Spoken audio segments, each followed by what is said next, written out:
好，嚟到真係啦，我哋第3課啦。我哋咧就話用手機同埋 Zoom 簡單拍攝影片嘅示範。咁我就想講咧，其實咧我一生人咧我都冇諗住要拍片嘅嚇，直到咧老嚟咧先至學拍片。咁我都係幾年前先至開始話拍片嘅啫。咁所以咧就鼓勵一下大家啦。如果你好似我都已經有翻咁上下年紀嘅，其實咧都係仲係可以開始嘅。咁我今日個最大嘅目的咧就係咧用一啲咧好簡單嘅方法，我哋就可以製作到影片。咁呢一個咧就係最大嘅目的。咁所以咧我就要事先聲明啦，以下嘅內容咧就並非專業啊。如果有高人嘅話咧，就咧務請賜教啦。咁因為咧，我咧就係自己咧就睇 YouTube 片，睇下點拍，咁啊自己學下拍嘅啫。咁我又唔夠膽話我今日喺度教大家，純粹咧就同大家去分享咯。好，咁有幾個大題目，我今日想同大家去講嘅。第一樣嘢咧就係簡單地咧用錄音帶或者錄音聲帶轉為影片。第二樣嘢咧，我就想講咧，就係拍片嗰陣時候咧，之前有咩嘢要考慮啊？第三樣嘢咧，就係手機拍片嗰陣時候咧，注意嘅事項啦。第四樣嘢咧，就係 Zoom 咧錄影嗰個嘅技巧。咁啊，最主要咧就係呢4個大題目咯。OK， 好啦，錄音聲帶。咁我唔知道大家咧有冇機會咧外出去到一啲嘅聚會嗰度分享，咁但係咧嗰個聚會場地又冇呢度潮人生命堂咁好嘅喎，設備咁齊嘅喎，仲可以咧幫我錄影埋嘅喎。咁你冇嗰啲咁樣樣嘅器材同埋設備㗎嘛？咁點樣樣可以做咧？咁樣咧話説咧2019年4月。咁我咧就喺一個咧心情好複雜嘅處境裏面，因為咧我營運咗咧10幾年嘅嗰間公司咧，我就結束啦。跟住咧4月份嗰陣時候咧，我就將所有嘅同事咧就辭退晒。辭退咗之後咧，又同時間咧，竟然咧有教會咧就叫我去分享喎，係我人生嘅第一次咧去教會裏面咧分享聖經嘅內容喎，嚇。咁樣咧就當其時咧，我就攞住個手機。咁當其時有一部手機咧，仲低過而家依部手機。咁就我就上台之前咧，我就撳着嗰個手機嘅錄音掣嚇，即係你明白？而家我哋所有嘅智能手機都有錄音掣噶嘛。咁我就撳着咗佢，跟住咧我就帶埋咗上台。咁佢又係得個譜架嘅啫。就冇一個真係講壇嘅物體，跟住我就放咗喺個譜架上邊，跟住咧我就錄咗全程嗰個嘅分享嘅內容咯。咁我俾大家去聽下。Matthew 咧，佢係一個基督徒嘅老闆啦，咁公司咧係專係做網上嘅宣傳嘅顧問嘅，即係類似 e-marketing 嗰啲啦嚇。咁咧就曾經咧喺好多嘅基督教嘅機構、神學院裏面咧，教會負責人喺度介紹緊啦。好，唔講唔聽佢咁多介紹先啦。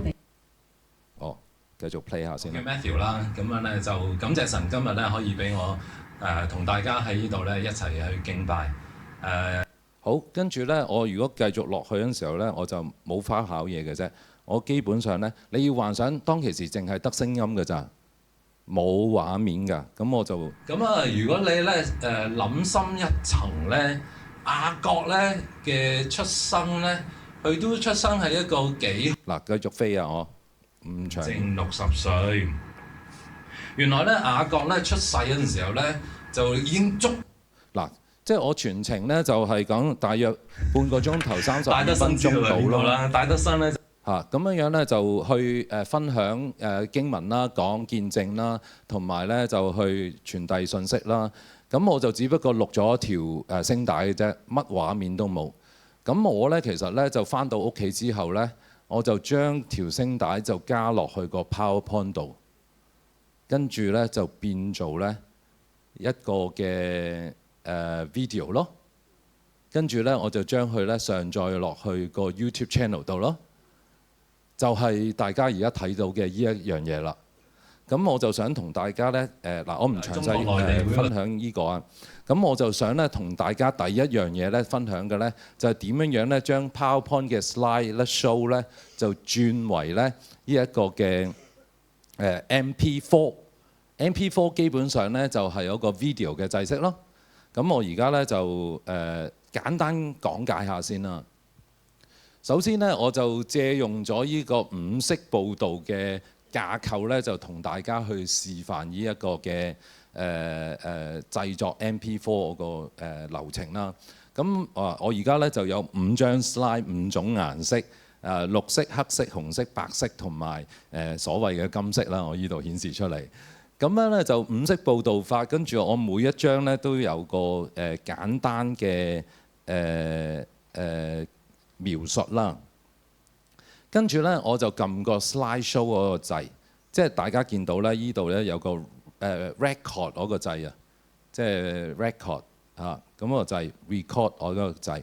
咁我撳到落去嘅時候咧，其實咧你就會走入一個咧咁樣嘅處境，而嗰個處境咧。你其實咧就一撳個紅色掣，嗱，首先你可以唔用預定嘅錄音，你就即時錄音咧，你就撳翻個咪出嚟嚇。如果你唔按預定個錄音，你即時錄音就撳翻個咪出嚟，咁你就連錄音都唔使錄，你就喺嗰度咧一路 play 個 slide 咧，就一路錄音，佢就成為咗一條 MP4 噶啦，就係咁容易噶啦。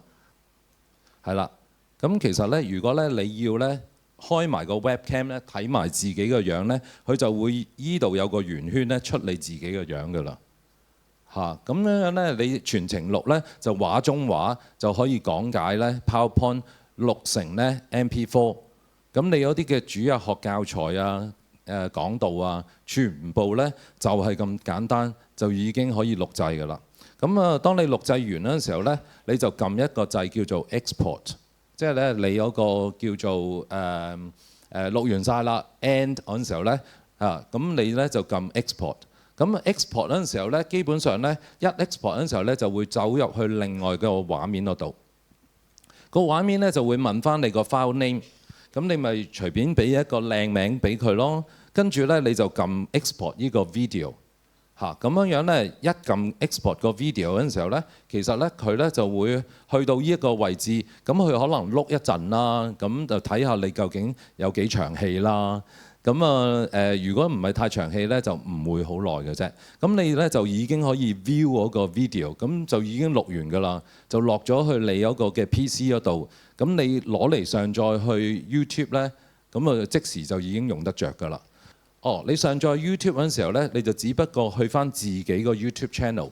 咁上次咧都有同工問咧，就係話我係咪啲史前年代嗰個嘅YouTube channel 都可以用翻㗎？係㗎，個答案係㗎。咁其實咧，任何處境底下，如果咧你嗰個 YouTube 咧有 log in 到個 Google account 咧，你嗰個嘅右上角咧，你就會見到有個加號。咁嗰個加號咧，你咧就只需要撳翻 upload video。如果你個 channel 咧未 create 嘅話咧，佢就會多一個 option 咧，就叫做 create channel 創建頻道。咁你就只需要一創建咗頻道咧，基本上咧你就可以 upload video 噶啦。咁正話咧，你就只需要去翻你嗰部機嗰度，就攞翻你嗰條片，就擺落去呢一個嘅upload video 嘅位咧，就成條片就 upload 咗上去噶啦。咁你只要跟翻我上個禮拜講俾翻啲靚標題啊、靚 description 啊、靚嘅 tag 啊，咁就已經咧可以咧開張大吉啦嚇，咁已經可以營運到你個 YouTube channel 啦。好，咁而家咧我就想咧就同大家咧就去示範一下咧嗰個過程啦。OK， 係啦，我有一個咧好犀利嘅五色報導嘅 PowerPoint。咁個 PowerPoint 咧基本上得5張嘅啫，咁就神創造天地，跟住咧就人犯罪，跟住耶穌嘅寶血，跟住咧就洗淨我嘅罪，洗淨我們，跟住咧就係永遠與神同在。咁最簡單嘅五色報導個架構啦，係咪？咁我就預錄咗一啲聲帶啦。無論你用乜嘢嘅方法，我就唔用呢即時錄嗰個啦，因為即時錄永遠會口窒窒嘅嚇。咁我呢就預錄定先，咁就你用個手機錄又好，你用其他方法錄咗佢就 OK 㗎啦。咁啊個簡單動作呢就係咁樣樣，你呢就係insert audio，咁樣呢就個 audio 呢就係from my PC 咁樣樣啦，即係 audio on my PC 喺我部機嗰度攞啦，因為我已經預錄咗啦嘛。我有一個叫做 sample 5 colors，就係我個預錄嗰個嘅聲帶咯。咁我而家可以聽一聽我嗰個嘅聲帶係咩嘢嘅。咁我譬如我 open 個聲帶俾大家聽一聽先啦。起初神創造天地，佢有一個美好嘅意思，但係人可唔可以犯大罪聲得罪咗少少上帝，唔該所以我哋喺罪惡裏面冇辦法逃出嚟。但係神仍然憐憫我哋，去賜下主耶穌基督，去為到我哋嘅罪嗱，唔而死聽晒啦，流個血概念就係咁樣樣釘喺十字啦。架上。 OK，咁個概念我已經預錄咗個聲帶，咁好容易啦。你預錄完之後，跟住呢，我就會呢 insert 嗰個聲帶落去個 PowerPoint 度，咁我就多咗嚿嘢喺中間啦。咁個簡單嘅操作呢就好簡單嘅，就係呢：你只需要呢喺個 in click sequence 嗰度 start 嗰度呢，你就揀 automatically， 即係呢自動就播放㗎啦。即係你一 slide show 就自動就播放 automatically。跟住呢，你就再揀多一個叫做 play across slide， 橫跨我啲嘅投影片呢都 play 嘅。咁你中意 rewind 就 rewind，high 就 high， 冇乜所謂。咁我就 click 晒呢一啲啦。好，而家呢，我哋就只需要呢，就去 slide show 嗰度，喺呢一度呢，有一個 slide show。咁你記得啦，我正話有個 record 掣啊嘛，啱唔啱啊？咁我呢，就撳個 record 掣啦。record 掣之後呢，我哋就入到去呢一個咁樣嘅環境嘅當中啦。咁我而家就冇嗰個嘅叫做record button。咁但係呢，其實呢，我呢，因為原本我曾經呢預錄過我呢個 PowerPoint，咁佢有幾億啊。咁我就話呢，由頭到尾再嚟過 all slide， 跟住嚟咯。起初神創造天地，佢有一個美好嘅意思，但係人犯罪得罪咗上帝，所以我哋喺罪惡裏面冇辦法逃出嚟。但係神仍然憐憫我哋，去賜下主耶穌基督，去為到我哋嘅罪而死，流血，釘喺十字架上邊，為我哋捨身，洗淨我哋一切嘅所有嘅罪，叫我哋可以成為重新造嘅人。呢一個恩典令到我哋可以進入榮耀嘅當中，永遠嘅與上帝一起。你願唔願意相信耶穌呢？同神建立呢一個嘅關係呢？好，你完咗嗰陣時候呢，就撳翻個紅色掣就停咗啦。停咗嗰陣時候呢，而家呢就只需要 export 啦。咁 export 嗰陣時候，佢叫我俾個靚名，咁佢呢個叫做神創造天地，我哋姑且用住先啦。咁我呢就 export 佢啦。咁 export 咧，正話嗰度可能係1分鐘到嘅內容啦。咁你見到佢都噓聲去㗎啦，已經。咁噓聲去嗰陣時候呢，基本上呢，佢就會 export 做一個嘅 MP4 啦。咁就好過淨係聽我把聲咁寡啦。咁我就可以 view 呢一個嘅 video 咯。咁佢問我係咪去啊？去。起初神創造天地，佢有一個美好嘅意思，但係人犯罪得罪咗上帝，所以我哋我正話就一路撳掣咯，冇辦法逃出嚟。但我一路撳掣就跟住嗰個聲帶繼續撳掣 page down， 係啦，撳 page down， 因為我聽到聲帶我就撳 page down 落去咯。咁佢撳 page down 我就會跟住嗰個 flow 繼續去咯。所有嘅罪，叫我哋可以成為重新造嘅人。呢一個咁最後尾我聽佢講完晒嘅時候，我就撳紅色嗰粒掣就停止咯。永遠嘅與上帝一起。你願唔願意相信耶穌呢？同神建立呢一個嘅關係呢？係啦，咁就係咁樣樣，我就做咗呢條片喺我個 PC 度，跟住我就可以上載落去我個 YouTube channel 啦，就係咁簡單啦。上次有人係啊，就係咁簡單啦。上次有人話我使唔使出樣啊？你係唔使出樣都得㗎，你嗰個 message 勁就得㗎啦，勁同埋堅，唔好做假就得㗎啦。你努力做，努力做，咁樣呢，我哋一齊努力做呢，我哋就有 presence 啦。冇理由呢，我哋啲又真又堅嘅嘢冇 presence 嘅。好嗱，咁樣示範完呢，呢一個嘅叫做PowerPoint 轉做 slide 嘅方法啦，已經。咁好容易啦，係咪？我其實基本上可以大量做啊！每次去完講道，我錄完個聲帶抌落去拍翻 PowerPoint 呢，我就已經成為咗一個好豐富嘅講道片㗎啦。我唔出樣都 OK 㗎，我唔一定要出樣㗎。咁你每個禮拜日積月累好多㗎，係咪？係好豐富㗎。同埋我上次講呢，就話有 playlist 啊嘛。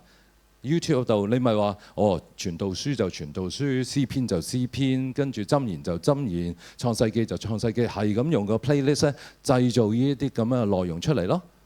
咁就可以好豐富㗎啦。無論你係 share 翻俾你自己嘅會友，或者咧 share 翻俾你牧養嘅群體，咁就係咁樣樣製作啦，好冇？好。咁啊，疫情嗰陣時候呢，我就係白白黐黐咁樣樣用正話嘅方法，就錄咗呢啲主日學嘅內容啊，《加拉太書》同埋《使徒行傳》。咁其實都幾得㗎，有 1.6K view 㗎。咁我依度呢都有 1.1K view 㗎，即係一個不知名嘅人呢擺啲咁樣樣嗱，我相信係堅嘅就唔係流嘅擺咗上去呢，無端端就有咁多人睇㗎。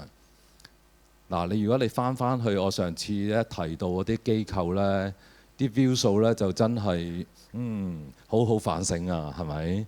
即係一個不知名嘅人，只要你做啱方法呢，其實呢係有機會呢去到接觸到一啲呢你想接觸嘅人㗎。咁只要我哋大家一齊做就得㗎啦。好嗱，正話嗰個呢就係前菜嚟嘅。個前菜呢，我就教咗大家點樣樣呢，用簡單嘅方法去用錄音聲帶就變做一個 video， 已經係圖文並茂㗎啦，好好㗎啦。你見到我簡單到爆啦。咁我哋最尾嗰堂呢講點樣樣做 PowerPoint， 我再教大家呢點樣樣做得更加好。咁但係呢，而家呢，我哋呢就睇一睇呢拍攝影片前呢有啲考慮嘅因素先。好，有啲基本理念咧，我哋需要一齊去學嘅。首先呢，聽唔到呢，就等於呢冇講過。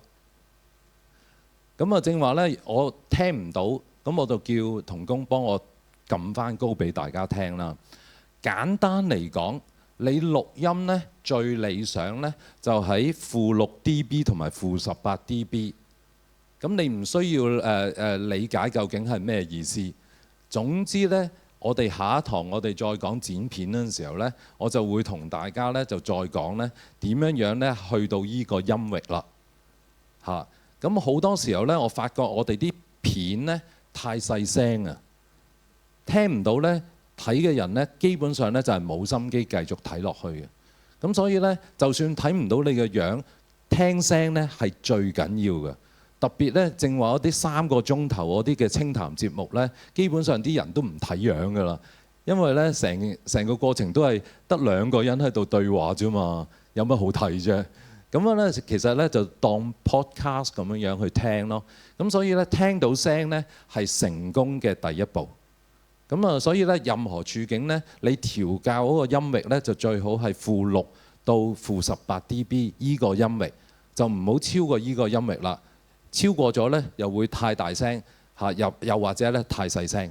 咁啊，大約呢，有個咁樣嘅印象先。另外呢，就係呢，有啲嘅黃金定律啦，我亂作嘅。咁樣呢個黃金定律呢，就係呢個光線同埋呢個背景嗰個嘅處理啊。大家見唔見到啊？而家呢，我就企咗喺間房裏面。咁你見唔見到呢一個呢斜面啊？斜面。咁理論上呢，任何處境呢，我哋就企喺一個透視嘅斜面前邊呢，就好過呢，我就係呢，同呢個背景呢係平衡咁企。因為呢，你透視有斜面就有深度，就覺得你間房有啲深度。咁樣咧望落去嗰陣時候呢，就覺得呢就冇咁 flat 啊，冇咁 flat。咁所以呢，呢個第一個考慮啦。另外呢，你見唔見到個背脊呢？依度有啲光啊，其實係拉咗個窗簾嗰啲係光。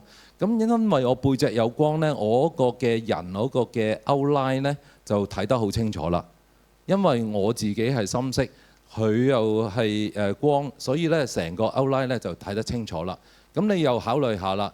咁有陣時候呢，就可能有啲光喺你個背脊嗰度呢，就會令到你成個人呢就更加突出咯。咁但係咧，最重要一樣嘢咧，就係你塊面要食到光。咁啊，上次咧我就同呢度嘅同工講，唔該，我一定要咧有翻呢啲嘅筒燈，就令到我塊面咧能夠食到光。食到光咧先至出到鏡，食唔到光咧就出唔到鏡。咁啊，就睇下你咧鍾唔鍾意啦。咁啊，有啲理念咧就係咁樣嘅。個理念咧就係咧。你就揾盞燈呢，兜頭兜面咁樣呢，就45度照你。誒點解唔係呢？正面照你啊？要兜頭兜面45度照你啊？原來呢，如果女士們啊，側面照係瘦啲㗎。嚇，側面照呢，你有陰陽面呢，係瘦啲㗎。咁啊，所以咧同埋咧拍電影嗰啲人咧，就有一個咧術語咧，就係話咧，依度有一個三角形嘅陰影咧，就係 professional 啦。咁佢兜頭兜面咧，咁我依度咧就會有陰啲嘅，依邊就光啲嘅。OK，跟住咧，其實個理念咧就係咁樣啦。個人企喺度啦，你個相機咧就係直射你嘅，你就直望個相機 eye level。跟住呢，就有個45度嘅燈，就兜頭兜面咁樣射你。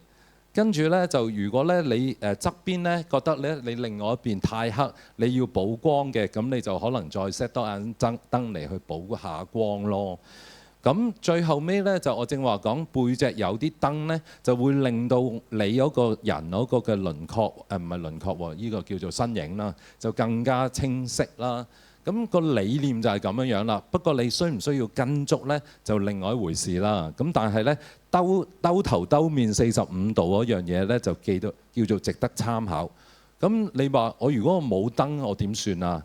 最簡單嘅方法呢，就係你揾個窗門45度，你坐喺度去兜頭兜面咁樣呢，你坐喺個窗門側邊呢，就 OK 咗㗎啦。即係日間時間啦，夜晚冇意思啦。咁樣咧就你揾個窗門，你45度兜頭兜面咁樣咧，影落去你自己嗰個鏡頭咧就咁樣射你，跟住個窗門側邊就打光嚟射你，咁你影出嚟咧嗰個嘅鏡頭或者個人樣咧就會好靚噶啦。OK， 好，呢個就黃金定律 number one。咁啊，黃金定律 number two。咁樣咧就其實咧我話俾你聽。如果你個頭啊太細粒呢，其實呢係唔開心㗎。睇嗰個人係唔開心㗎。即係呢，如果你睇全身都唔開心㗎，其實呢有近鏡呢就係開心啲㗎。個觀眾呢睇到你啲面部表情啊，咁啊可能見到你啲手勢啦，咁樣呢就係 OK 嘅。咁嗰個所謂黃金定律呢就係咁樣。如果9宮格嘅話，咁樣咧，你就幻想咧，你自己咧就擲個人頭咧喺即係你個人咧就喺依兩份嗰度留空一份。上邊個人頭咧就成個人頭壓咗呢兩份，就留空一份。咁你當係依個2比1嘅比例咧，基本上咧就叫做睇得開心㗎啦。嚇，咁略係咁樣嘅比例啦。咁當然啦，我而家個頭咧就真係好大嘅嚇。咁你咧係可以再褪後啲嘅。咁你再褪後啲咧，個處理手法都係差唔多嘅。總之咧，你嗰個物體咧，你個人嗰個物體咧，就喺依兩份嗰度咯。咁到期時咧，如果你企後咗嗰陣時候咧，咁你有個身咧或者咧就去倒半身咁樣樣咯。咁你就要自己就啦。咁到期時，咁大約嘅理念咧就係咁樣樣。好，正話講過嗰個深度啊，我正話咧係已經預告咗噶啦。咁你見到咧，其實咧你揀咧 Zoom 咧，我啲嘅背景咧，你就可以揀一啲咧，好似呢啲書局咁樣樣，好有深度啦。見唔見到啊？即係咁斜落去，去到永恆咁樣樣咧就好啦。咁樣咧就揀一啲有深度嗰啲嘅背景咧，望落去咧嘅人咧就會特別舒服啦。OK？咁你見到去到永恆啦，呢度。好嗱，呢個係訪問嘅。咁你見到咧，佢其實咧落到去粒樓嗰個位嘅，喺同我正話，佢個頭係細啲嘅今次。咁但係咧，大約係咁咯。你見到咧，佢咧其實呢度係完全冇嘢㗎。呢一份，呢兩份咧就係人嘅所在地啦。咁個頭咧就喺上邊呢兩格嘅中間，咁樣樣就叫做咧睇得舒服啦。咁你見到個背景咧有深度嘅，有個斜面嘅，有啲背景光令到佢咧呢度嗰個嘅 outline 咧係出咗嚟嘅。OK， 跟住咧佢係依邊射過嚟，依邊黑啲嘅塊面。咁就係咁樣處理啦。咁依個又點啊？首先第一樣嘢，你見唔見到咧？依度其實都係斜斜地嘅，佢唔係完全平個背脊嘅。咁我個2比1依度咧，亦都係冇嘢嘅。個頭咧，亦都係窄咗喺依一度嘅。咁所以咧，其實咧，你影出嚟咧，你想咧望得順眼咧，通常咧外面嘅世界咧都係咁樣樣咧，2比1、2比1有深度，跟住咧就係陰陽面，依邊光啲，依邊黑啲。咁樣樣去處理咯。咁依個仲陰陽添。咁你見到咧，依度黑得好緊要嘅。咁但係個深度咧，好明顯咧係存在嘅。跟住咧，依邊完全冇嘢嘅。嗰兩份咧就喺依一度，個光源喺依一度，依度完全冇光咯。咁你見到外面有好多啲嘅訪問片啊，有啲分享片啊，電視台啲新聞片啊，好多時候都係用呢一種嘅，即係啲紀錄片咧，好多時候都係用呢一種嘅手法咧去處理。咁你再拍嗰陣時候咧，拍出嚟咧就 pro 㗎啦嚇。咁呢個就特別啲。你見到咧，佢個背脊咧都係有啲深度啦，啲光線由依度嚟啦，依度黑到咩咁樣樣啦。咁如果你睇翻咧，依度完全係冇嘢嘅，個頭咧就窄咗喺依一度。咁依兩份咧就係個人嗰個身體。咁我估咧，大家完全都 get 到晒㗎啦。你再拍嗰陣時候咧，依個處理手法仲有個好處喎，即係譬如你要打經文咧，你就大把位置咧，你打翻啲經文上去喎。或者咧打一啲重點咧，你就大把位置咧，就打重點上去喎。咁就方便咗咧，你做出嚟個片咧，嗰個 impact 更加好咯。咁我就好建議大家咧，就留位咧，就係打經文啊，打重點啊，打你咧啲 call to action 啊，就打翻出嚟咯。都係一樣啦，一模一樣啦。大家一睇就知㗎啦。你會發覺咧，我哋個眼睛咧係開咗㗎啦。你以後再睇啲片咧就話，哦，原來佢就用緊呢個2比1，又有啲深度嘅，又係陰陽咁樣打燈啊！咁你發覺你眼睛開咗㗎啦。好，另外一樣嘢咧就係我哋慣常咧成日講話4K 啊、8K 啊，咁其實咧香港啲電視咧都好誇張㗎，即係可以去到8K 㗎，咁百幾寸咁大㗎。咁其實咧，我話俾大家聽咧，我哋普通人嘅肉眼咧，其實都唔係好睇到8K 嘅啫。所以咧，你買個8K 電視咧，其實係揾自己笨嘅啫。咁乜嘢意思啊？8K 咧，其實咧就係同樣大細嘅範圍，佢個點數或者即係佢個點數更加密集，令到個解像度所謂清晰咗。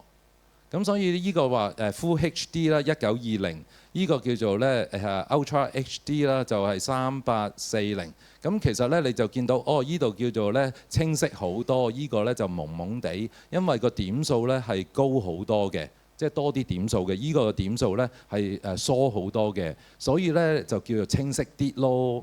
咁但係咧一般情況，其實我哋去到4K咧，就已經咧我哋隻眼咧就已經去到好盡㗎啦。就你話去到8K咧，其實咧我哋都唔係好睇到㗎。嚇。咁所以咧，我一般情況底下咧，我就鼓勵咧，我哋再去拍片嗰陣時候咧，其實咧，我哋咧做 4K 片咧就已經 OK 㗎啦。咁我又想講咧，而家我哋大部分人嘅手機啦，即係大家而家揸住嘅手機，如果有5年內歷史嘅，即係唔夠於5年嘅，大部分都係可以拍到 4K 㗎啦。所以咧，我哋即係如果除非你部手機係舊過5年，但係我仔先係講佢部手機都已經5年啦。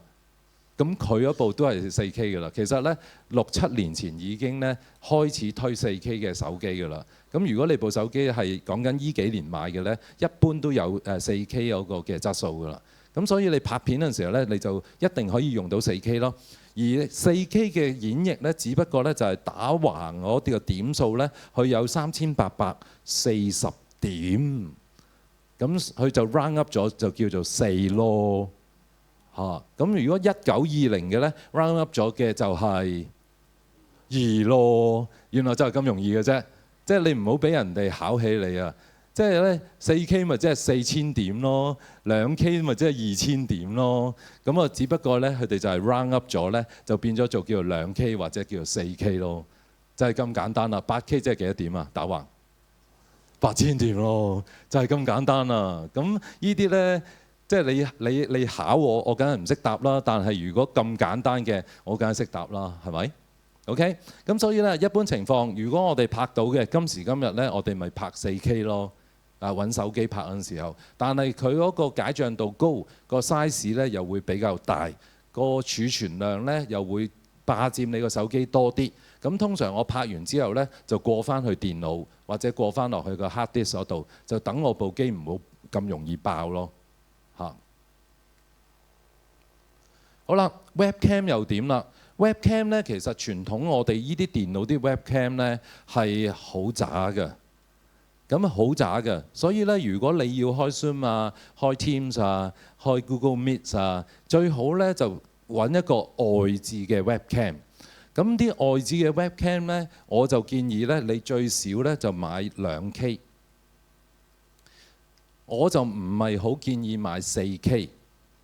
咁點解我唔係好建議買 4K 呢？就係因為呢 4K 你要幻想喎，同樣範圍點數多咗，即係出嘅闊度呢又多咗。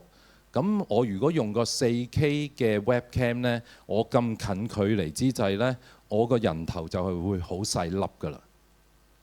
嚇！咁如果我用1080嗰啲 OK 嘅，或者1920啦所謂。咁個闊度我1920就係2K 嚟㗎啦。咁個情況咧就係咧，我咧就個頭冇咁細粒，對方睇嗰陣時候咧冇咁辛苦。咁我一陣間會示範嘅。咁但係大家記錄啦，我嘅 recommendation 咧就係你大約買2K 咧就可以收手㗎啦，除非咧你想再高清嚟拍其他嘢。咁但係你攞 4K 嘅 webcam 咧，你可以壓低去做2K 用都得嘅嚇。咁你要試一試啦。我想講咧，譬如你上淘寶啊或者拼多多咧，呢啲100蚊到嘅 webcam 咧，就已經個質素可以好靚㗎啦。咁所以又未必需要買最勁最靚嘅嘢啦。咁我都已經聲明咗啦，我唔係專業㗎，我唔會用專業器材㗎。呢一版咧可以唔理嘅，不過咧大家如果想睇嗰陣時候咧，我就寫咗 YouTube、Instagram 同埋 Facebook 去嗰個 Best Performance 嗰個嘅 duration 咧，大約係幾多秒或者幾多分鐘。咁個制式咧用乜嘢制式先至好？個 resolution 就用咩 resolution 先至好？咁呢個咧就係太過詳細啦。咁但係咧就課有一啲人好有興趣嗰陣時候咧，就可以嚟參考一下咯。咁但係你睇唔明呢版咧，你係可以完全唔睇都唔緊要嘅，你冇損失過任何嘢嘅。好啦，跟住咧我要聲明啦，以下嘅內容咧我係冇收任何嘅廣告費，亦都咧我冇同佢哋有任何嘅合作關係。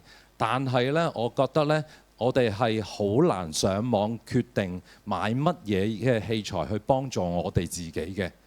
咁出街買嘅時候，我哋亦都唔知嘅。咁我就將我自己曾經用過嘅嘢呢，就同大家分享嘅啫。咁大家可以攞嚟參考。咁首先咧，有一樣嘢咧，我就講過收音係最重要啊嘛。咁你如果有個手機，但係收唔到音咧，就係好大劑啦。咁我咧其實咧就而家大家畫面見嗰個咧就係新款嘅，我自己咧就有個舊款嘅呢啲咁樣嘅咪。咁呢啲嘅咪咧，其實咧我打開佢先啦。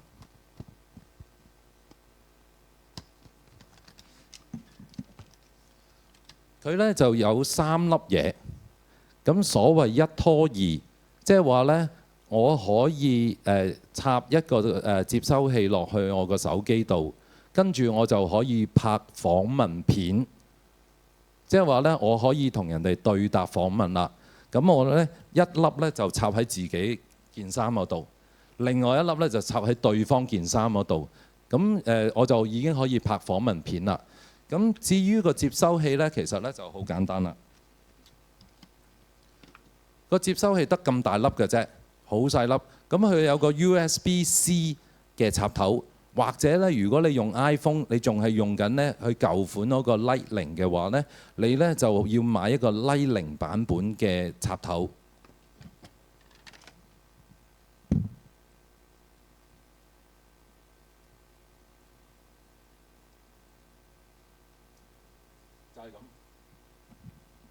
就係咁樣樣咧，我插咗落去咧，個接收器插咗落去個手機個 USB-C 嗰度咧，我就可以去到50到100米都收到音啦。嚇，50到100米啊！即係話我去到咧最後咩咧，佢都會收到音嘅。嚇，好誇張嘅成件事。咁我而家咧就嘗試示範下。大家見到我開着咗個鏡頭啦。咁開着咗個鏡頭之後咧，其實咧可能咧就麻煩咧同工幫我影住前邊先啦，影住前邊先。咁而家咧其實咧我就撳嗰個 video 錄影掣啦，係啦。咁我依個接收個咪咧，我要撳着佢嘅，下低有個掣撳着佢。咁你會見到有粒燈嘅，咁咧撳着咗。咁撳着咗之後咧，我而家咧，我撳錄影嗰陣時候咧，佢就話咧，我由一個嘅無線咪嗰度收音啊。咁我而家咧就會走去好遠嗰度咧喺度講嘢，我就用咪喺度講。咁啊講嗰陣時候咧，其實嗰度咧就應該會收到音㗎啦。咁我而家去得唔夠遠㗎，我其實去到100米都可以收到音㗎。咁我而家咧就翻嚟啦。咁我哋而家停咗佢啦。好。咁我咧而家依個情況底下咧，即係咧我咧就係可以咧叫做播翻出嚟啦。咁正話咧我就影住前邊嗰個嘅位啊嘛，跟住咧我就播佢咯。好遠嗰度咧喺度講嘢，我就唔用咪喺度講。咁啊講嗰陣時候咧，其實嗰度咧就應該會收到音㗎啦。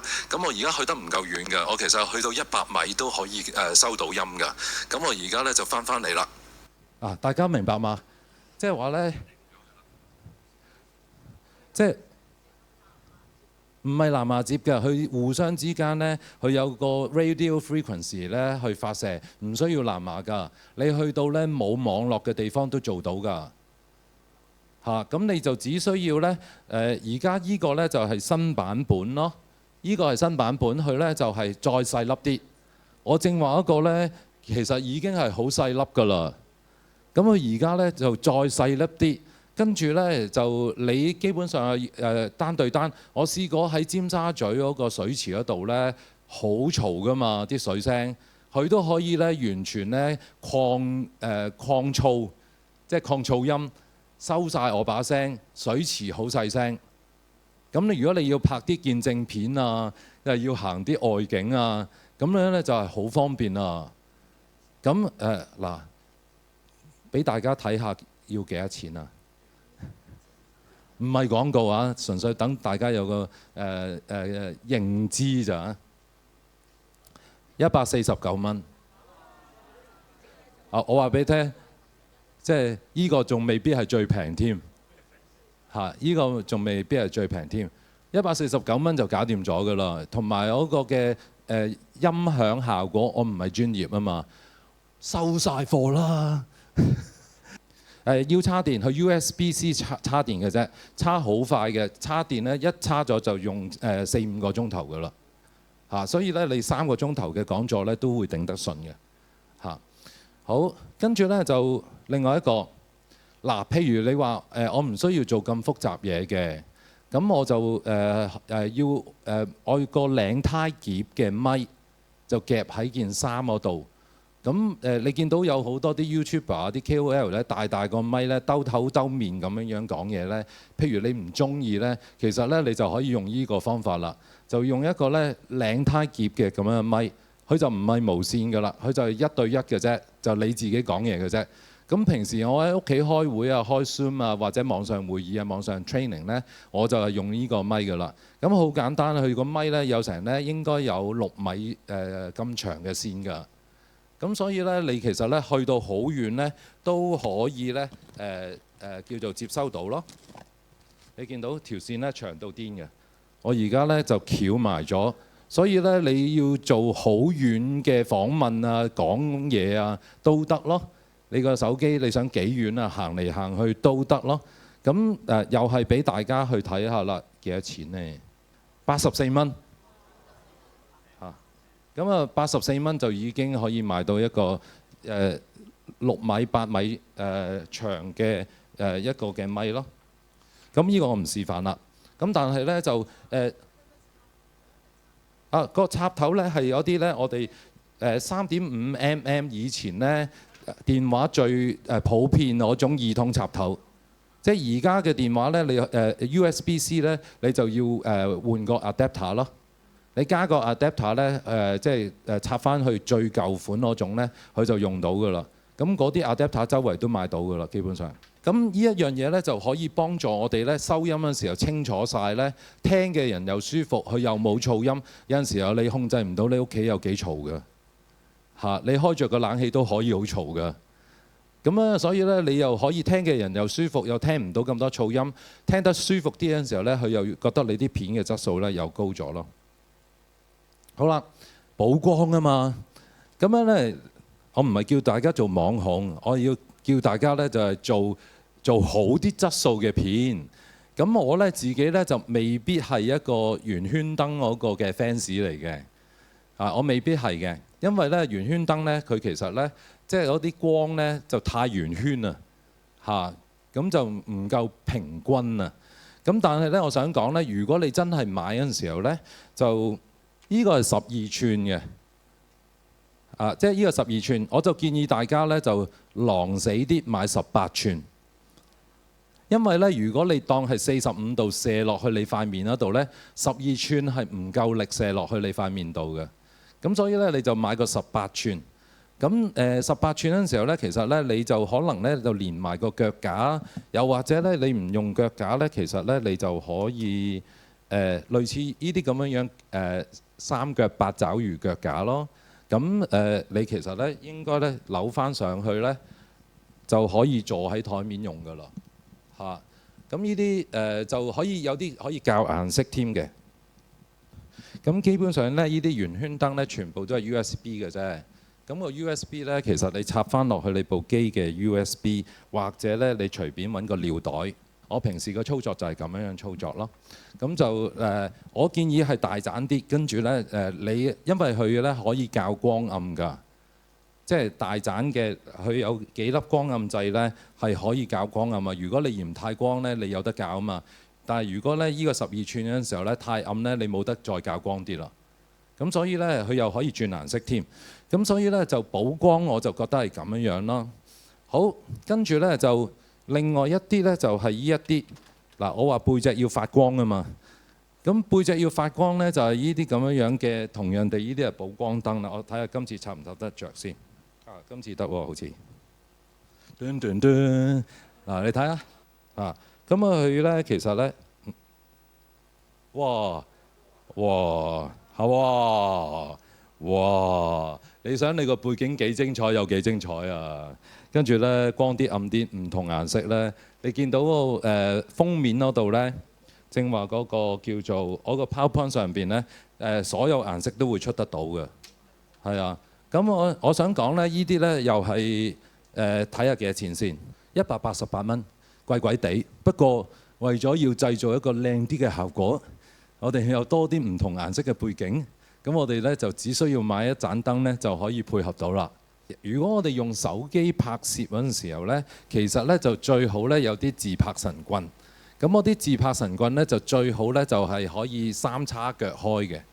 咁啊，你三叉腳開嗰陣時候呢，基本上呢，你就可以呢去到邊呢就拍到邊啦。咁你去到餐廳就去餐廳拍咯，去呢個嘅任何地方咪去任何地方拍咯。跟住你咪就將個手機呢就套上去嗰個自拍神棍嗰度呢，就用嗰個無線咪呢就幫你自己拍咯。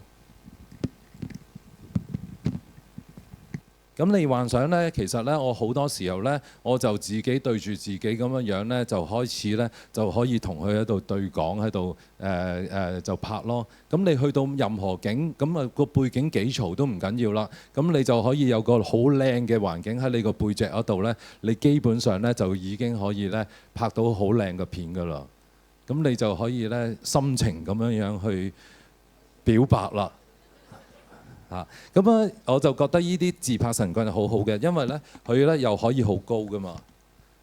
咁譬如你個講道個台唔方便嗰陣時候呢，咁樣你呢就只需要呢就動支鏡喺度，咁平時個講壇喺度㗎嘛，跟住佢就可以影住你啦。咁你就可以錄影埋，就跟住下個禮拜我教埋你呢合拼個影片。又加插啲PowerPoint 上去，咁你個講道片呢，又有人樣，又有 PowerPoint，咁就好靚㗎啦。咁又係好簡單嘅，係咪？你而家又識錄影啦，你又收到音啦，樣樣嘢都清楚啦，咁個水準呢就會高好多咯。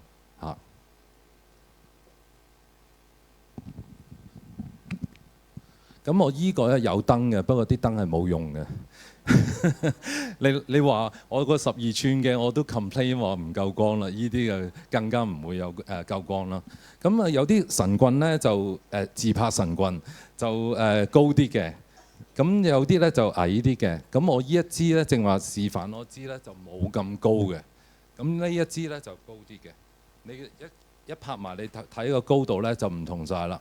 咁就視乎咧你嗰個應用而定啊！我依個去到最盡㗎啦，冇得再高啦。咁所以咧就係有高有矮咯。跟住你打橫打直都得嘅。呢啲自拍神棍，你打橫影又得，打直影又得，咁都冇問題嘅。咁我就覺得咧，你配合埋啲自拍神棍，咁你就出街又得，你訪問你喺個餐廳兩個人對話訪問片又得。咁就好 interesting 㗎啦，啲畫面可以拍到。咁基本上呢，影出嚟呢，即係我哋啲普羅大眾呢，係唔識分呢，究竟你有幾 pro 定幾唔 pro 啊？因為影出嚟都 pro 㗎啦。好，咁我就嗱，呢啲自拍神棍都係好平嘅，通街都有得賣㗎啦。即係我純粹俾大家參考一下嘅啫，75蚊。咁就你已經有足夠嘅器材㗎啦。配埋個自拍神棍呢，你就已經隨時去到邊就去影到邊㗎啦。咁你幻想呢，其實我都係孭住個背囊嚟啫嘛，個背囊乜都裝晒啦。咁你係完全係機動部隊嚟㗎啦，就隨時去到邊就可以拍到邊啦。好，咁我就想大家呢，就如果可以嘅呢，就 subscribe 下我呢一個嘅姊妹。呢個姊妹就係我上個禮拜同大家介紹呢，好關心年青人嗰個姊妹。咁佢就開咗個 channel， 冇幾耐之前嘅啫，1-2個月前開嘅咋。咁佢呢，就用聖經嘅方式嚟去解答呢青少年人嗰啲嘅問題。咁佢就用我教佢嘅方式，就攞住支自拍神棍，攞住個收音無線咪，就喺佢啲公園嗰度拍攝啦。見唔見到嗰啲2:1比例啊？係咧，呢個好乖嘅呢個學生。咁樣呢，佢就用翻晒啲2:1嘅比例啊。咁啊，你見唔見到陰陽光啊？咁樣呢，佢又跟足晒喎，咁都幾好㗎。咁我想去一去佢個 channel 俾大家睇。呢個係啦，呢個就係佢個 channel 啊，佢叫做 Dingling Ask Anything。但係佢就話咧用聖經嘅角度咧去答翻咧大家嗰啲嘅問題。我哋嗱你睇下呢個幾好，直頭有個背景有點光添啊，跟到足啊嚇。咁我哋睇一睇呢條片啊，不如。Hi, I'm Xin Ming. You don't know me, but I don't know you either. I got a lot of questions from you. A lot of times I just put them away, but it's really nice to use this channel to actually share some of that with you. I'm looking forward to share more and enjoy the show. 係啦，你見到佢第一條片就係咁簡單啦，佢就用我個基本2:1嘅比例，背景又點光，跟住咧就Stealing us anything. 嚇。 How to make wise decisions. 呢個可能係第2條 Well, 片嚟 if you want to 嘅。 listen to the answer to this question, then you've already made a wise decision. 嗱，大家有機會嗰陣時候咧，你就繼續聽下佢講咩嘢啊。其實都好得意㗎。佢其中一條片咧就係話，你諗下永恆係點樣樣，你就識得答㗎啦啲問題。咁啊，翻轉頭，咁佢而家繼續努力喺度拍緊片。佢個 target 咧就係1個禮拜出1條片嚇。咁而家佢就有少少咧懶惰咗，就出得唔夠密。咁而家 so far 咧，我睇翻佢出咗幾多條片先，睇下先。so far 有8條片。所以佢係2個月之前、2-3個月之前開波㗎。咁啊，鼓勵大家，因為你見到佢呢，佢喺個花園啊，喺個書架啊，喺佢個廳嗰度啊，就用我正話講嗰啲嘅基本技巧呢，佢就陸續喺度出緊片啦。嚇，就係咁簡單咯。嚇，用 Zoom 嚟去出片。咁 Zoom 呢去出片呢，其實呢就都幾容易嘅。咁啊，我唔知大家有冇試過啦。咁首先第一樣嘢咧，如果你咧走咗入去 Zoom 唔揾人哋開會啊，就咁開一個 Zoom 啦。咁啊，首先你係可以教啲 virtual background 嘅，啲 virtual background 咧你可以咧有啲雲啊，有啲天啊，大自然喺呢個背後喐下都得嘅。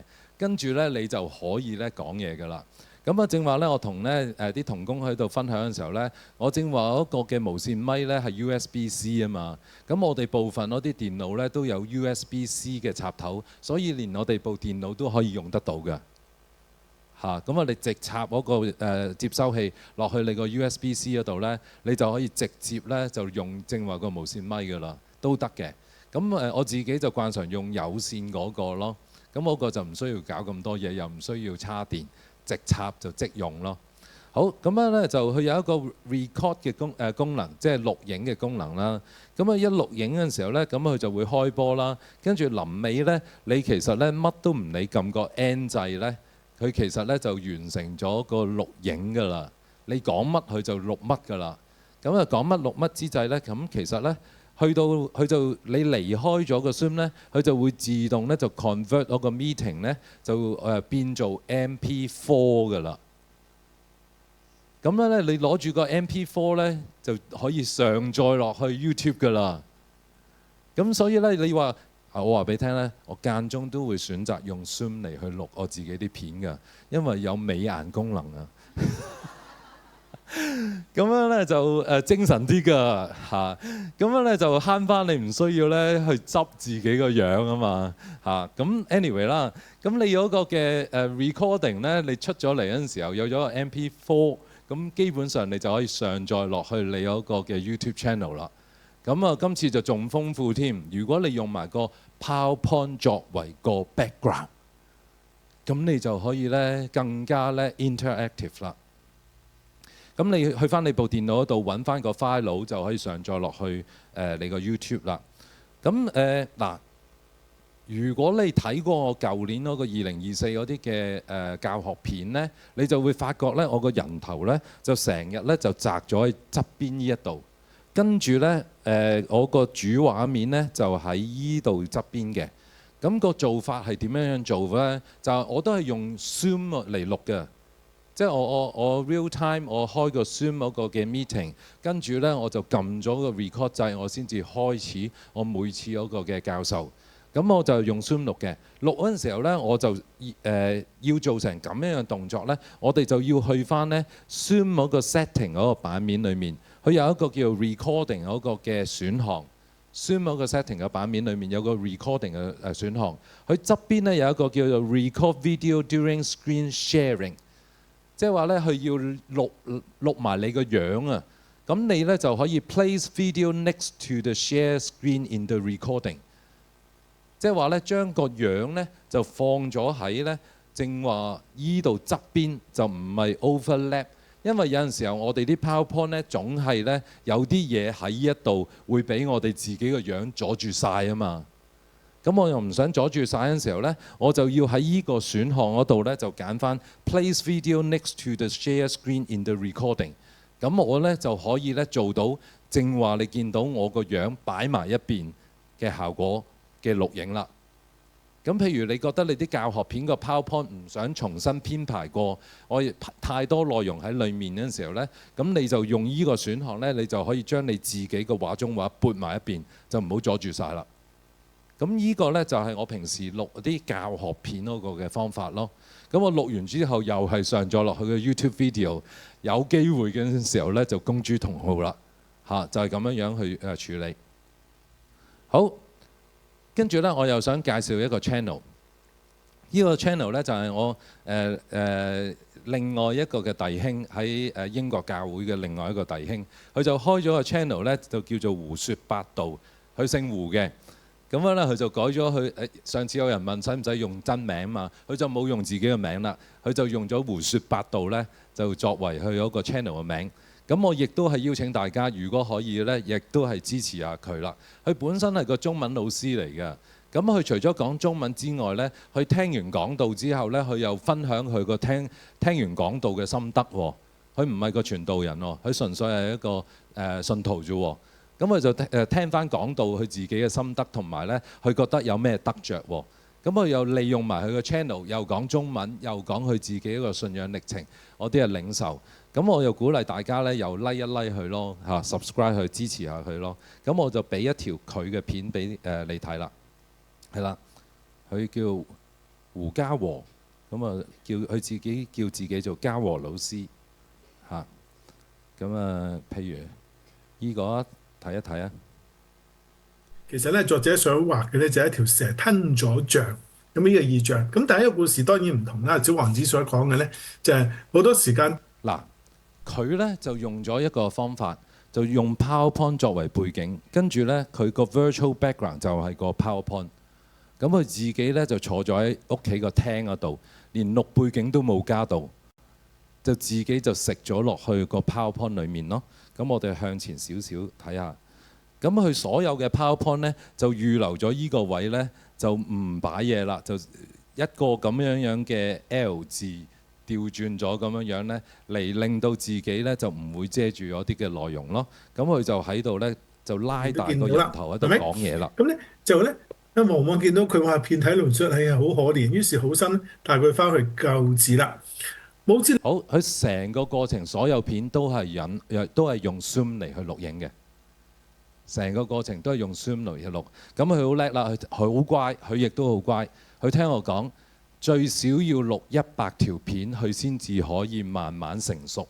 咁如果呢，今時今日我哋再去翻佢嗰個嘅 channel 再睇嘅時候呢，佢已經錄咗132條片啦。佢就大約係半年前呢，去開始呢一個嘅 exercise 嘅。佢每日錄一條片啦，錄唔到就唔錄，錄到佢就錄。就每日呢，我就鼓勵佢呢，錄一條呢，可能係幾分鐘嘅片啫。咁但係佢實在做老師呢，好多嘢講嘅。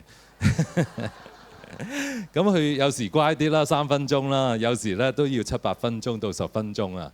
因為佢一開咪就可以好多嘢講噶啦。咁點都好啦，咁樣咧就你如果中意聽嘅，可能咧都幾好聽嘅。OK，咁我而家咧就想示範一下啦，即係咧而家我哋入到去 Zoom 嗰陣時候咧，有啲嘢要留意嘅。我而家自己用緊嘅版本係6.4.12，咁啊嘉和老師嗰陣時候呢，就遇到一個困難，就係呢，佢攞唔到個 PowerPoint 作為個背景喎。個原因呢，就係呢，原來呢喺6.2.11之後呢，就出6.3 嘅版本開始呢，個 Zoom 呢就拎走咗呢 PowerPoint 作為背景嗰個功能。咁樣咧，嘉和老師就好唔開心啦，因為搞唔掂。跟住咧，我就幫佢咧就 downgrade 翻落去咧舊啲嘅版本，同埋 set 咗咧唔好自動 upgrade。咁樣咧就去邊度 downgrade 咧？就去依個網站呢，就可以揾到呢 downgrade 啲 version。你見到呢，有好多舊啲嘅版本呢，可以 downgrade 啦。咁所以呢，其實呢，就 Zoom 就有陣時候呢，就拎走咗某啲嘅功能。如果你想 downgrade 呢，你就可以呢去翻 downgrade 咯。咁但係 downgrade 之際呢，你要 set 翻唔好自動 upgrade，咁先至可以保留啲功能。不過大家喺未 downgrade 之前呢，應該翻去試下你嗰度做唔做到先，因為呢電腦嘅嘢呢係冇人控制到嘅。咁啊，可能你係得㗎嚇，就算你用最新嗰個版本。好嗱，而家呢，我就想呢，就示範一下。咁我而家呢，就開咗我個 Zoom 啦。咁開咗個 Zoom 嘅時候，我 New Meeting 啦。咁 New Meeting 之際嗰陣時候呢，咁我就有我自己嘅嘜頭啦。咁你見到呢，我而家部電腦嗰個嘅 webcam 呢，就真係差到癲啊！我個 notebook 我個webcam 就差到癲。咁我而家呢，就離開我依個位，就攞翻我正話放喺台面呢個2K 嘅 webcam， 類似咁樣樣啦個 webcam。好搞掂啦。嗱，而家未睇到我嘅，我呢就要去翻個鏡頭嗰度呢，就去轉翻我個 camera。咁我都未插掣，又點會轉到呢？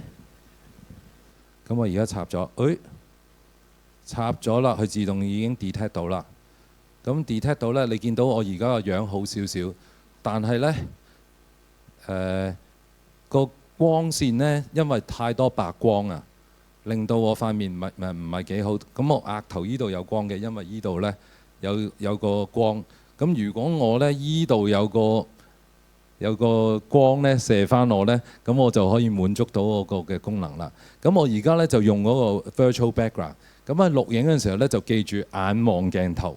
咁樣呢，你望嗰度呢，就應該會望得好啲啦。如果我望你哋呢，咁我個就唔係幾好噶啦。所以呢，逢親錄影就唔係睇 PowerPoint，係望鏡頭。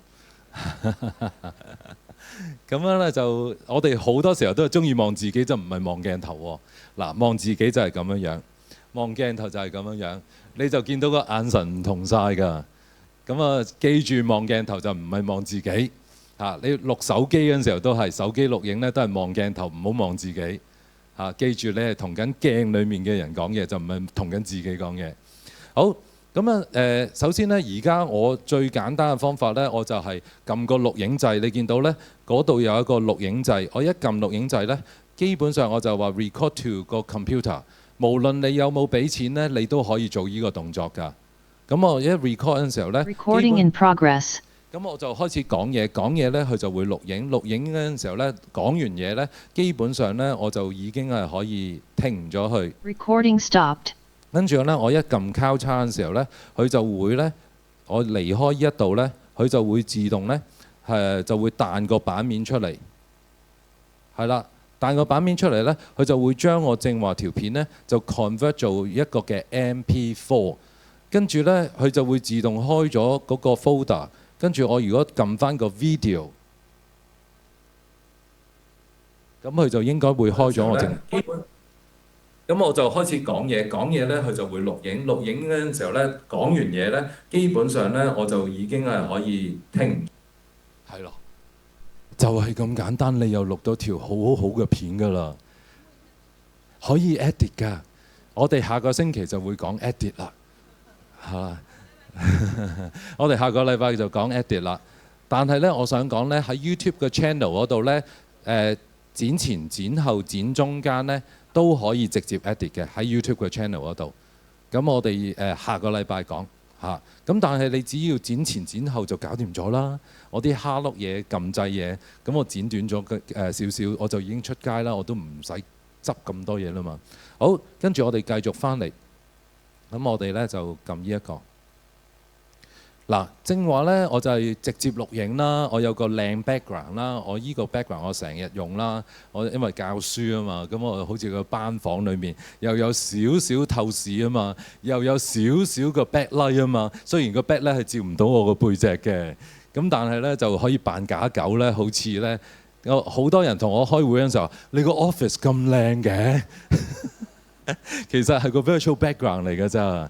咁你見到而家呢，我因為夠光呢，我就算冇錄背景呢，其實呢個樣呢都幾 OK 嘅。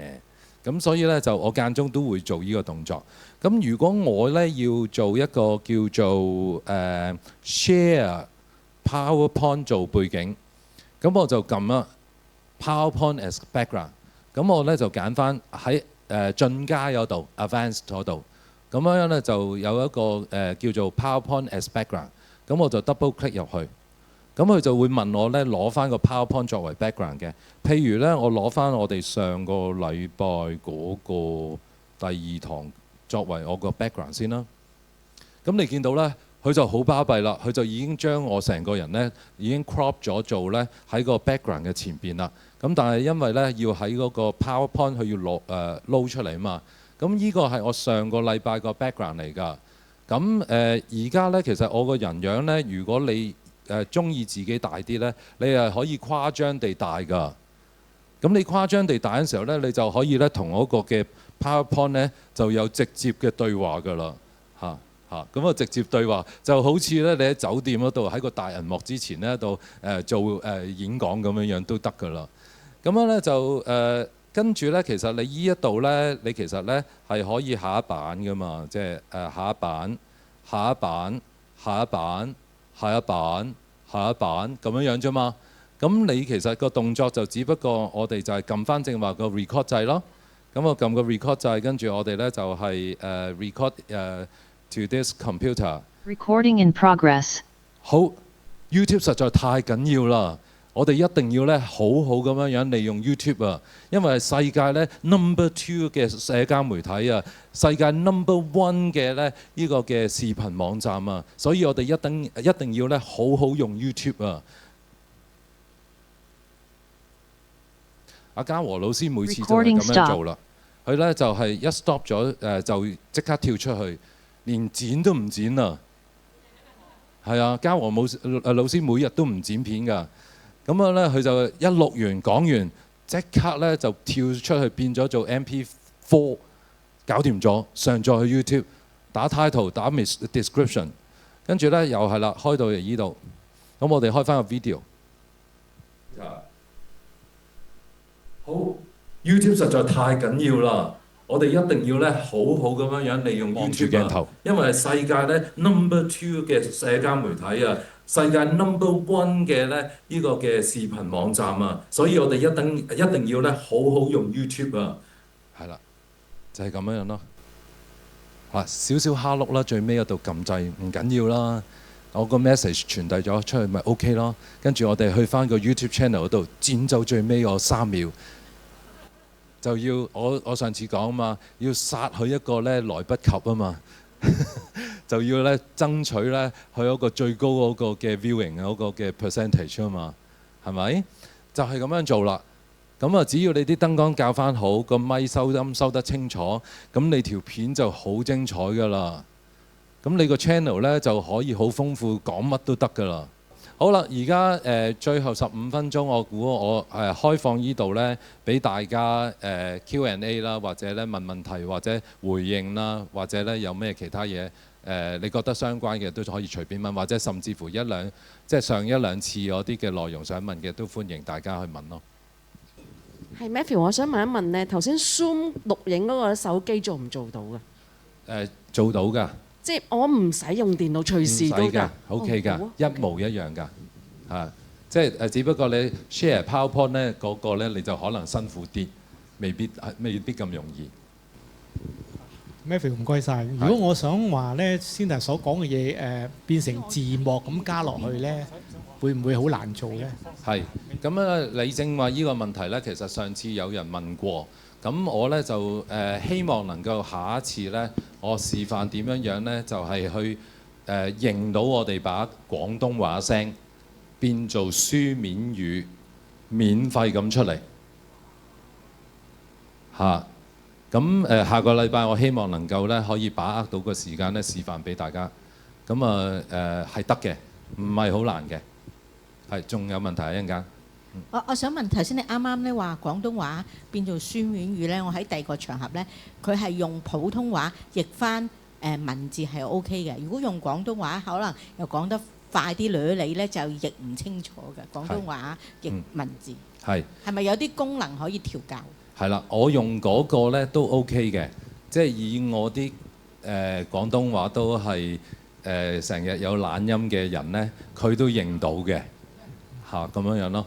咁我下個禮拜會示範呢一樣嘢嘅嚇。我想問多個問題就係，我見到有啲人咧，佢因為佢講嘢有時會有啲咦咁啊，佢唔知點解可以縮咗佢令到佢講得好快嘅。係。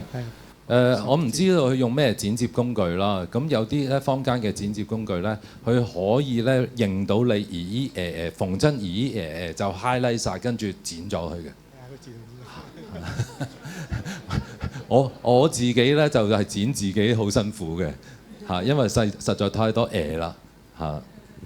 係我想問下咧，我頭先用DeepSeek 搜尋過你講嘅嘢咧，係咁我話有冇 AI 可以取代到咁多工序？DeepSeek 就話冇嘅，竟然即係真係要好似你咁樣做咯。咁但係我諗下其實有冇一啲方法，即係 AI 可以減省咗其中一啲，即係又要我記住邊個掣啊嗰啲部分嘅咧？即係有冇啲 powerful 啲嘅 AI 可以咁做咧？係，其實上一兩次都有人問咧，就係問咧，我可唔可以咧爆個 PowerPoint 出嚟啊？即係成個爆出嚟啊！咁係有嘅呢啲咁嘅工具。咁典型地咧就係爆完一個頁面，即係你俾咗啲 prompt 佢就爆晒成個俾你，有埋圖畫爆埋俾你。跟住咧佢個 format 咧唔係 PowerPoint 嚟嘅。咁但係咧你係可以 save as 或者 export as PPT 出嚟都得嘅。咁越嚟越多人要求呢啲嘢，但係又係褪後翻一步咧，就係嗰啲 output 出嚟嘅嘢係咪我哋想要嘅嘢咯？咁我覺得個精神就係呢一樣嘢咯，即係係咪佢個 output 我就可以全數接收咧？咁我覺得多數都唔得咯。我想問一問咧，就係其實我哋平時手機已經可以錄音，點解我哋要用一個咪？係咪主要係想整走嗰個 background 啲音？兩樣嘢。手機都可以錄音，但係點解我要用個無線咪或者插個咪落去呢？其實呢，首先 background 嘅音啦，同埋咧你幻想呢，你手機個咪呢，好多時候呢喺個嘅機底嗰度嘅。你打橫錄嗰陣時候呢，其實呢，佢自然地收呢，就係收依個範圍嘅。如果你唔夠近嗰陣時候呢，其實你就收唔到你嘅音㗎啦。所以咧，如果你有一個嘅掛咪掛喺個身上咧，你點講咧，佢都可以收得清晰咯。而我追溯翻我最開初嗰陣時候話，聽到係比睇到更加重要啊嘛。咁所以咧，我一定要照顧咗個收音先嚇咁咯。我想問一個問題，YouTube 係可以下載落嚟嘅，即係我所知係 YouTube 可以下載落嚟。但係咧，如果 YouTube 嘅你有啲 subtitle 嘅話咧，我可唔可以連埋個 video 連埋 subtitle 可以俾我 select 去下載嘅？嗱，首先咧我要講 YouTube 如果喺翻你自己嘅 channel 嗰度咧，你係隨便下載翻落嚟嘅。YouTube 如果喺你自己嘅 channel 係可以隨便下載翻原本嗰條片落嚟嘅，我都間中會有呢啲咁嘅動作嘅。我有啲片我已經上載咗 YouTube， 我已經揾唔翻個原稿咧，我就反轉頭咧就翻去我 YouTube 自己嗰個嘅 account 裏面下載翻 subtitle 都可以照下載翻SRT 照下載翻嘅，即係有 timestamp 嗰種款式嘅 subtitle 可以下載翻晒嘅。至於人哋嘅作品，有好多坊間網上嘅工具都可以幫你下載嘅。咁個版權嗰個嘅即係嗰個牽涉版權有冇侵權呢？咁就要睇翻個別 channel 嗰個聲明啦。一般嚟講呢，你下載咗你冇攞嚟公開使用呢，其實呢係冇人呢可以呢採取任何嘅行動咯。即係你幻想你而家去任何 channel， 你 download 咗你自己喺度睇，又冇轉載又冇再公開呢，其實就冇人採取到任何行動咯，因為冇人會理你做呢個動作咯。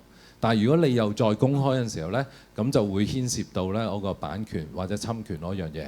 咁譬如你睇好多人呢喺度 comment 電影啊 comment 即係 review 啲電影啊影評啊music video 啊任何嘢啊攞人哋片去 comment 呢，咁你當呢就你幾幾秒嗰啲咧，其實咧 YouTube 咧就冇咁嚴，就俾你去做個。如果你全程轉播嗰啲咧，基本上一定會咧自動下你架咯，嚇。係想問下咧，因為都講緊 YouTube 啦，有時係冇監管啊啲嘢嚇。咁但係如果作為一個教牧啦，我哋都好擔心就係話，如果我哋擺一啲音樂啊，或者擺啲詩歌，或者我哋講緊一本書係值得去推介俾啲信徒啊咁我哋有啲乜嘢要即係留意，唔好踩咗界，或者俾人咧調翻轉鬧我哋，因為你哋作為教牧，你以為你自己又可以咁樣做咩？咁呢啲部分我哋點樣小心啲咧？咁樣。嗱，首先咧第一樣嘢咧，多謝你嘅問題，我好多謝你提出添啊。版權呢一樣嘢咧，我係非常之鼓勵大家咧嚴格地遵守嘅，即係去盡量去遵守。咁首先咧你去攞人哋啲詩歌作為背景咧，就多數係侵權㗎啦。除非咧 YouTube 嘅 channel 咧係已經擺咗嗰啲詩歌喺度。咁我而家咧去我自己 YouTube 嘅 channel 俾你睇。咁譬如咧我去翻我自己嘅 channel 啊。我 channel 嗰個後台嗰度啦，而家講開又講啦。咁就我有一笪地方咧叫做 Audio Library。咁個 Audio Library， 譬如我要打咧有一個 title 叫做 Amazing Grace。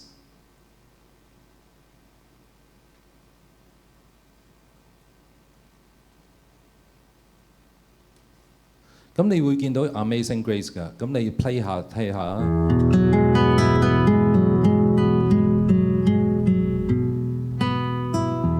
幾好㗎喎！哇，幾好 mood！我成日攞呢啲咧做安息禮拜嗰啲嘅背景 PowerPoint slide 嗰啲嘅音樂。咁 anyway 啦，呢啲唔侵權嘅，因為咧 YouTube 咧佢放咗喺度咧係俾你隨便去使用嘅。呢個 music library 咧 ，audio library 咧係 YouTube 放喺度，俾你攞嚟去製造 video， 隨便使用而唔侵權嘅。咁如果你經呢個渠道去做嗰陣時候咧，你就唔需要擔心啦，佢放到喺度你就直接用啦。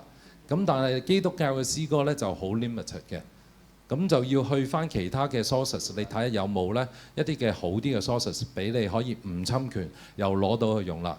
咁我而家係極度離題啊！咁咧有一個咧叫做 Small Church Music 嘅網站 ，Small Church Music 嘅網站，你只需要咧就係有個 Google account 咧，你基本上咧就可以咧入去用㗎啦。咁成個網站佢放得上去嘅歌咧，全部都係唔侵權嘅。咁大部分呢啲詩歌咧都係以西方詩歌為主，而你譬如咧，我又打 Amazing Grace 啊。咁佢咧仲有啲 organ 版，有啲 simple piano 版，有一啲叫做 mini piano 版，有啲叫做 piano and instrument 版。咁其實全部都 OK 好聽㗎。咁你就可以喺度 explore 下咧，究竟咧有冇依啲咁樣樣啊？有啦，呢個麻麻地嚇，但係咧佢就有好多歌咧係免費俾你隨便使用，因為佢已經去咗 public domain 嗰度。咁就已經不牽涉侵權嘅行為咯。咁上邊都幾多傳統詩歌係可以用到咯。呢個 Small Church 嘅網站。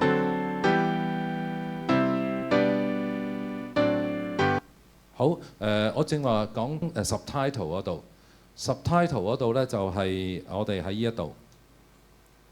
我去翻我自己嘅 channel 裏面先喺度。嗱，正話係 audio library 啦，跟住咧其實咧，譬如我去翻我自己啲 content 嗰度，咁假設咧我有啲片係有 subtitle 嘅，咁譬如呢個整 pancake 嘅有 subtitle 嘅，咁我就可以咧去翻我個叫做 languages 嗰度 ，languages， 咁你就會見到咧我有唔同 languages 嗰啲嘅 subtitle。咁我其實咧，我譬如呢個係 Cantonese 嘅 subtitle， 我撳翻落去咧，我就應該係可以 download 嗰個 Cantonese 嘅 subtitle 落去我自己嗰部機嗰度啦。咁所以如果係你自己做嘅，你 download subtitle 咧，就喺翻你自己嘅 channel 裡面，就已經直接可以 download 翻啲 subtitle 出嚟咯。咁你攞嚟做翻個 script 或者變做網頁、變做文章都可以咯。多謝 Matthew 咁精彩嘅教導啦。咁你頭先嗰啲方法咧，可唔可以用同樣原理上載小紅書㗎？照我個人膚淺嘅了解咧，小紅書就好似對一啲宗教嘅事咧有審查嘅。不過如果你個 idea 既然可以，譬如我講嘅日常生活啲嘢啫嘛，咁可能係我講緊愛咁樣啦。咁呢樣嘢 work 唔 work 㗎？我未真正試過小紅書，咁我就覺得咧，如果我哋要上載一啲信仰啊，或者咧呢啲宗教啊，或者基督教嘅內容嗰陣時候咧，咁如果佢唔俾你上載嘅，咁即係你繼續都唔會上載到咯。咁可能你都係要改變嗰啲嘅 topics 嚟去上載咯。咁我覺得就總係有啲限制咯，喺唔同嘅平台上邊。咁我哋亦都認識有好多人呢，就喺唔同嘅平台上邊都將我哋基督教嘅信仰呢，藉住唔同嘅 topics 去分享，不過就未必咁明顯講上帝啊、講耶穌啊、講聖靈咯嚇。咁我琴日聽有個好犀利嘅見證，就而家喺呢個啟德開緊演唱會嗰位姊妹呢，佢基本上呢就開緊個20萬人嘅佈道會嚇。咁所以呢，就佢冇講上帝啊，佢又冇講耶穌啊，但係佢就開緊一個20萬人嘅佈道會嚇。咁咯，我估大家用唔同嘅方法去傳揚耶穌咯。